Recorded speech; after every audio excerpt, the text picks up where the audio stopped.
What's going on, everyone? Philly Insider Podcast. I'm Hunter Doyle here with Sanjay George, and we got our first prospect interview of the 2022 NFL draft season.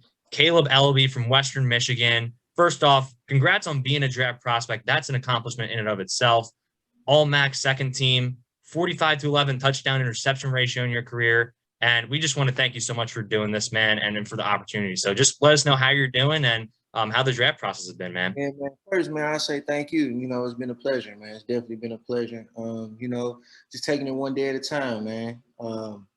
Just keeping the main thing, trying to get 1%, even 2% better each day. And right. Just trying to be the best that I can, just trying to improve from the day before. Absolutely. Love to hear it, dude. I mean, we're trying to get you a little bit, like outside of the football side a little bit here before we jump into all the X's and O's, personal questions, all that. Like, just tell us a little bit about yourself. And, you're in a pretty important phase of your life right now. You're going through the draft process. How's that gone? How's your journey to this point been? Yeah, I think, as I mentioned before, keeping the main thing, as you say, a pretty important time in my life now. And, just keeping God first, that's most important. Getting to this point, words can't even describe it, to be honest, man. I'm definitely grateful and blessed just to have this opportunity, to even be here on the Zoom with you guys, man. It is a privilege, it's an honor within its own. But as far as my day-to-day, just waking up, man, and hitting the facility hard. We train about 8 hours a day, from film to lifting to running to film again. And, these, as you mentioned, important times, getting ready for the combine and pro day coming up and things like that. It's all about what are you going to do to separate yourself, from everybody. There's a lot of great quarterbacks out there and in this class and things of that nature. And, just trying to keep the main thing and get better every day. And yeah. Mentality, that's going to serve you well. That is going to serve you very Thank you. long run. But, we got to know you a little bit. Now, tell us a little bit about, we're going to go into the X's and O's now. Now we're going to talk football with you. You feel me? Yeah. Tell us a little bit about your play style. Give us like the little summary. If NFL teams just had a minute to hear about your play style, my man, give us the short form. Elevator pitch. I would have to say, as far as myself, I would have to say you're getting someone who understands the value of leadership, someone that knows the importance and the commitment that it takes to be a leader, someone that is going to improve every day, someone that loves to make the guys around them better, someone that loves to compete. And honestly, you got someone that prides itself on execution. It's always going to be somebody bigger, stronger, faster, and things of that nature. The main thing is executing consistently. And that's what I try to do. And that's what I strive to do every day. Being the oldest of five, I have 4 younger brothers. That's something about me. That's why I wear number 5. How about that? That's real. That's real. I like that. Yeah. So I like that, man. Just kind of, being the oldest in the house, I kind of always had that mentality of, leading by example, always having the younger boys looking up to me, which is very important, and making sure that you're doing what you need to be doing. And when you do things right, the rest will follow. For sure, man. And I like that you said consistency. Anyone who watches our podcast knows I say it about any player in every sport. Consistency is key. Yeah, no doubt, man. That's what separates guys. Consistency is key, as you say, time and time again. Over and over, it never fails. Now, anyway, man, now we're going to get a bit more into your draft journey. Coming from a non-Power 5 school like Western Michigan, do you feel that gives you a little bit of edge heading into the draft? You got to showcase yourself a lot. Honestly, it's something that I love, man. I'm going to be honest with you, coming out of high school, everybody wanted to go Power 5, go to the biggest school and, things of that nature. And, I had to learn, man, through my time at Western Michigan. I learned the importance and the value of, commitment, hard work, dedication, those things that I mentioned previous, coming from a small school and still being able to accomplish your dreams and things of that nature. I learned a lot. I learned a lot coming from a small school, quote unquote small school. And to be honest, I wouldn't want it any other way. You know, I was blessed and fortunate to be able to play against Power 5 teams. Still was able to go out and compete, and still was able to showcase what I can do, man. You know, ultimately my main goal was to bring home a championship. We fell short of that as far as a conference championship, but, you know, to still be a part of history and bring home the second bowl win in school history, you know, that's something that I'm very grateful and proud of. And, you know, hopefully I can keep adding them to bring some more championships to my name. So I'm looking forward to that. Yeah, I mean, just going back to when PJ Fleck was there with the row the boat mantra, and back when they won a bowl game. I mean, just to be in a category with those guys has to be just an honor. And you talked about playing other Power 5 schools, and obviously the big thing that's going to be talked about is your game against Pitt, where you guys won 44-41. You played other schools like Michigan. So do you feel like those games kind of prepped you a little bit for the next level? Or, you know, if you want to talk about a little bit of the MAC conference and just some of the defensive schemes you see there, like how do you feel both of those aspects kind of trained you for the next level? Well, the one thing I would have to say about playing in the MAC that I absolutely loved is that kind of like any playing in any conference, really, you know, you go out and play. You know, any given Saturday, Tuesday night, Wednesday night, I should say, for MACtion. any given night, man, anybody's able to win. And, you know, that's one thing that we kind of preached about last year, this past season, was, you know, the MAC is kind of like the NFL, coming down to the last wire, last possession. You know, that's what the NFL is nowadays. And, you know, you have to be able to thrive and, as I mentioned before, execute consistently during those times and not let the moment be too big or things like that. You know, to be honest, all of it is kind of outside noise. You know, just I'm a dude who loves football, man. I love the game of football. I love to play. I love to go out and have fun. You know, I think sometimes that gets away from people sometimes, just understanding the amount of hard work and dedication and preparation that goes into it. At the end of the day, man, it's still a game, and you're going out there and have fun with your boys. And you know, just like I say, just keeping the main thing. Obviously, we're going out to win, but having fun along the way is important as well. Yeah, that's a great way to think about it. I think, like you said, sometimes guys forget about that aspect of the game once they get to the higher level and kind of lose the love for the game. So like Sanjay said, that mentality is going to serve you well. And I also want to talk about, so I had the chance to talk to your coach, Eric Evans, not too long ago.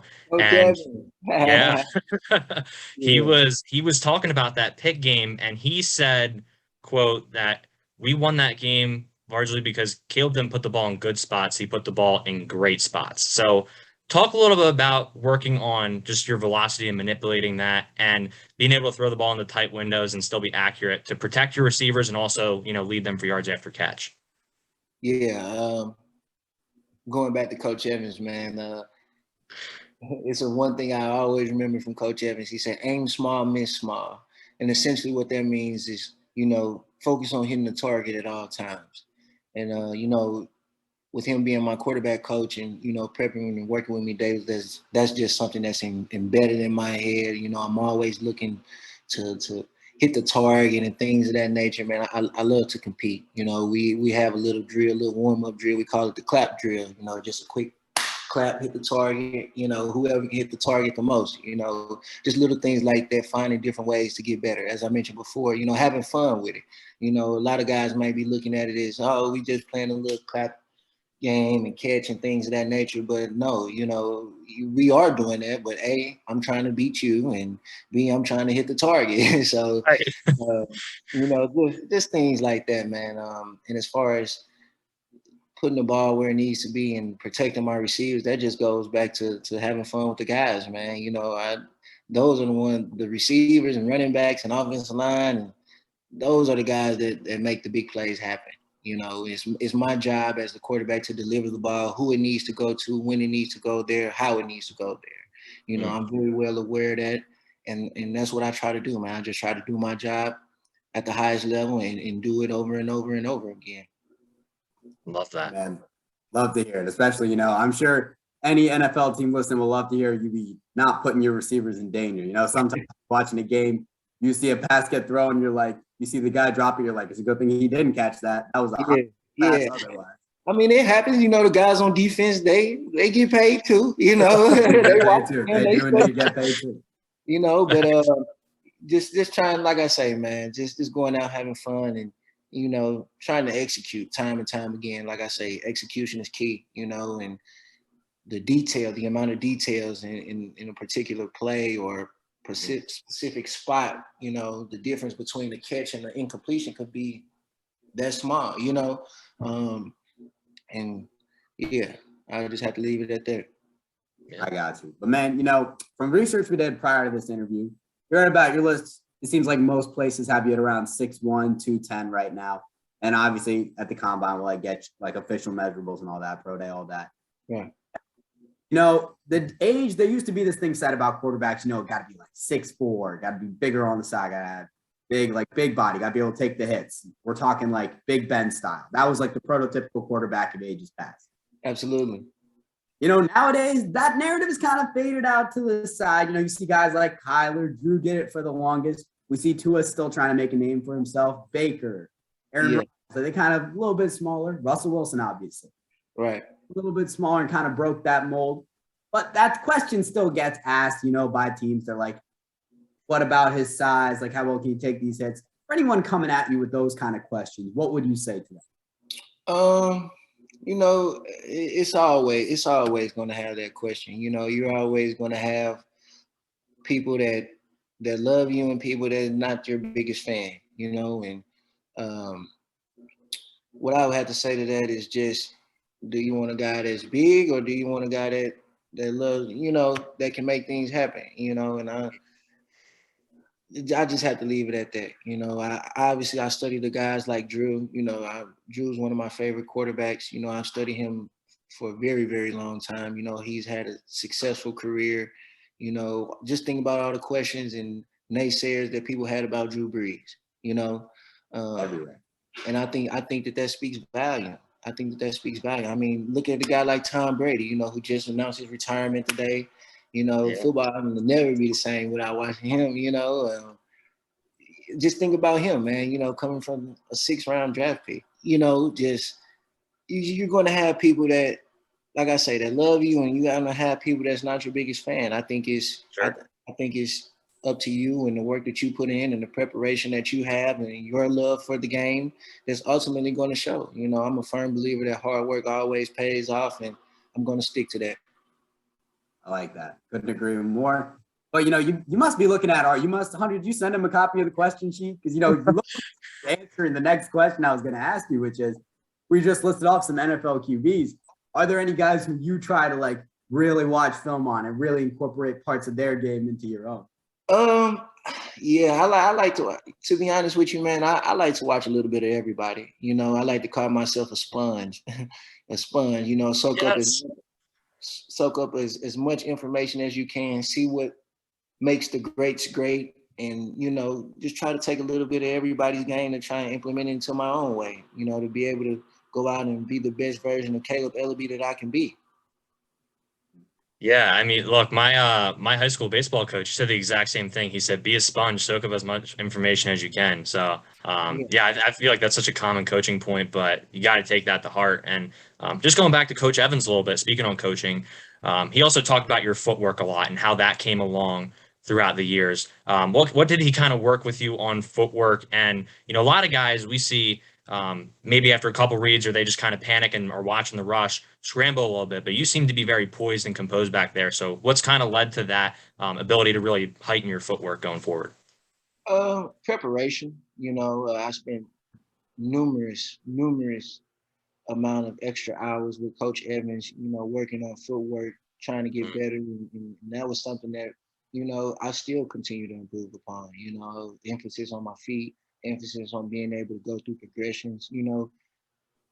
Always, like I say, man, like as I said it from the moment I jumped on this car, I'm trying to find ways to be better than I was yesterday, you know, and honestly, I think it's really that simple, man. If you can keep that and do that over and over again, and you incorporate that with my love of the game, you know, then you'll see the improvements.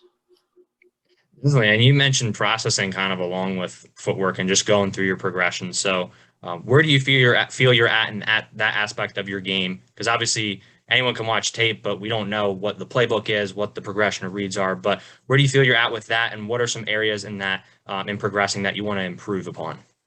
Yeah, being able to go through a full progression is something that is very important. There's a saying that no play in football is absolutely perfect.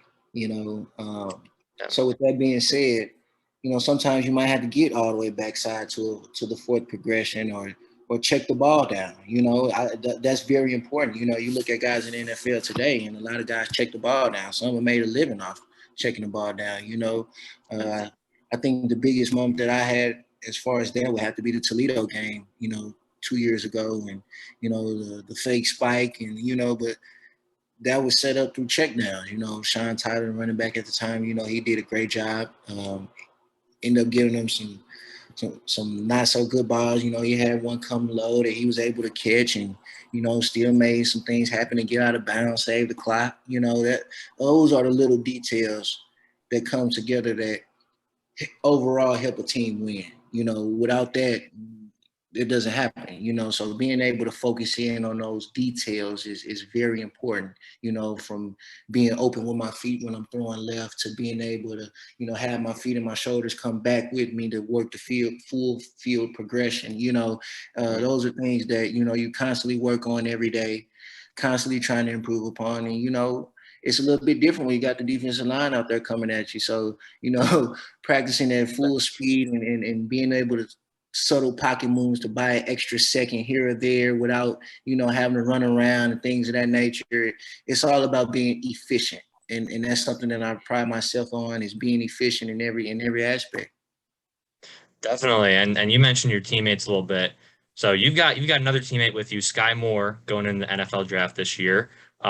Played the X position in the slot for you. I'm sure you guys are very close. And you had Eskridge last year, Levante Bellamy, even my guy who was on the Eagles, Luke Chiriga, one of my favorite Eagles players. So I'm sure he's the guy. But how cool would it be to have the opportunity to play with any of these guys at the next level? Oh man, once a Bronco, always a Bronco. Those guys are great, especially the guys that you mentioned before, Luke and Levante and Eskridge and Skyy. One thing that those guys had, man, what they brought it every day. They brought it every day. They were looking for ways to get better each and every day. That's why they're in the position that they're in, man. Great players. Yeah. There's still there's some more great players. I like Corey Kroon, Sean Tyler, guys on the offensive line. A good veteran group. They did their wonderful job.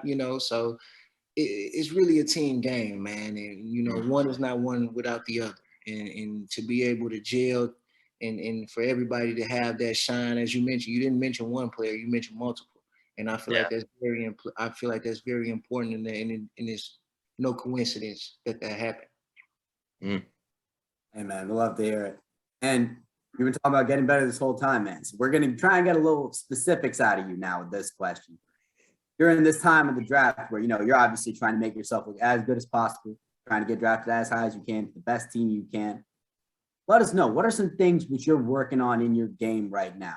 Points you're looking to improve as you go to this next level? I would have to say, being able to translate, my strengths to the NFL game. College and NFL is totally different.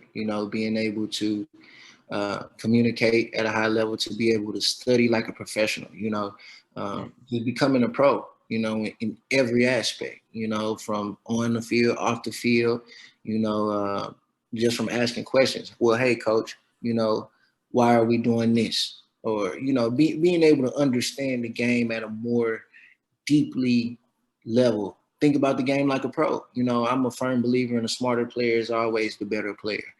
And being able to learn as much as you can and have that great communication with your coach I feel like is very important. And then obviously the other things as far as leadership and things of that nature, you're always looking for ways to improve upon that. I've been reading a couple books that I really like, and just trying to become a pro in every aspect. Love to hear it, man. I like what you said, learn to be a pro. There is think once you get to the league, that's when you're a professional. That isn't what makes you a professional. The technical definition of professional is getting paid for what you do. But there's so much more to it than that. I like that you said that. Mm-hmm. Be the most, anyone else who just listens to this might not appreciate that the most. I appreciate that. Professional, something to be lauded. And this next one, we don't know how much of this you can give away. If you got to hold your tongue here a little bit, it's all good. But we do want to ask at least, what has it been like talking to NFL teams so far in this draft process? We don't know how much of that you can share. I imagine a good bit of it has to stay private. But let us know what you can. And obviously, we're going to hopefully see you in the league next year. What are some goals for your first season? As far as my goals for the next season, man, number one is to be better than I was yesterday. I know it sounds a little repetitive, but it's very important. Very important. Yeah. And I feel like the more that you're able to be consistent, the more that you're able to have that knack and go get it every day is what separates you. I would obviously love to play at the professional level. You know, I'm going to keep doing the things that has put me in this position to be able to have an opportunity at the next level and improve upon the things that I'm doing now to be able to live out a dream. You know, I would love to play, love to have the whatever locker room I end up in, respect. You know, that's very important. You know, and be myself, man. You know, behind every good leader has to learn how to follow at some point. You know, going into a NFL locker room with veterans and guys that's been there for a long time, you know, obviously I'm the new kid on the block, you know, and you're not going to know it all. You have to learn and be able to understand the culture and be able to live by the culture and then improve it. Amen. Love to hear it. Now, this is last really detailed question. This is the last pitch we're going to give you too. This is your pitch, man. If their NFL teams, by some chance, are watching this, if this ever got to any NFL team, what would you want them to know they're getting if they bring Kaleb Eleby onto their roster? Which, by the way, you know, after talking to you, I wouldn't mind at all if that was our own Birds roster. No, I would have to say they was getting someone who loves the game. As I mentioned before, I'm a guy who loves the game of football. Someone that's coachable, someone that's hardworking, and someone that is going to give it his 110 and make the guys around them better. And I feel like, you know, you keep those things in the forefront, you'll be able to achieve the dreams that you want. Hey, Kaleb, great answer. And we just want to thank you so much for taking the time, giving us the opportunity to talk to you. This is a pleasure. And you were a pleasure to talk to. Like, you gave us some great insight into your career and just getting to know you a little bit. Like Sanjay said, wouldn't mind at all if our Birds decided to take you and put you in the Midnight Green. But no matter where you go, man, we're going to be rooting for you. And we just want to ask you, is there anything you want to say before you sign off? Man, like I said before when I first got on, I appreciate the opportunity, man. I'm glad that you know, are able to have this conversation. You know, it's been a pleasure. The feeling is mutual. I'm definitely fans of you guys and look forward to staying in touch, man. You know, look forward to staying in touch. You know, hopefully we do it again soon. And when I'm in a new uniform, you know. Yeah, let's do it. Man, we're looking forward to it. We're hoping to see you soon on that list of players, which we've interviewed that have gone to the NFL. We're looking to add you to that list, man. Yes, sir. No doubt, man. You guys have a good one. Thank you. You too, Kaleb. Thank you so much, man. All right. Peace.